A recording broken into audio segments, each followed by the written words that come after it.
নাটোর জেলা এখন কাঁচা কেল্লার জন্য বিখ্যাত, কিন্তু পাশাপাশি কোন অনেক কিছুর জন্য বিখ্যাত নাটোর জেলা। কিন্তু পাশাপাশি কোন কৃষিতে এখন স্বয়ং সম্পন্ন নাটোর জেলা, এটা এখন মানুষের অজানা। এমন কোনো কৃষি নাই যে এই নাটোর জেলার ভিতরে নাই, এমন কোনো ফল নাই এই নাটোর জেলার মধ্যে নাই।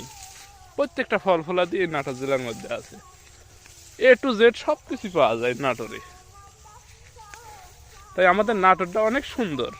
নাটোর জেলা এখন কাঁচা কেল্লার জন্য বিখ্যাত, কিন্তু পাশাপাশি কোন অনেক কিছুর জন্য বিখ্যাত নাটোর জেলা। কিন্তু পাশাপাশি কোন কৃষিতে এখন স্বয়ং সম্পন্ন নাটোর জেলা, এটা এখন মানুষের অজানা।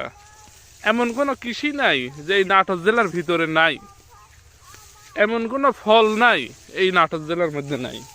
প্রত্যেকটা ফল ফলাদি এই নাটোর জেলার মধ্যে আছে। এ টু জেড সব কিছু পাওয়া যায় নাটোরে। তাই আমাদের নাটোরটা অনেক সুন্দর।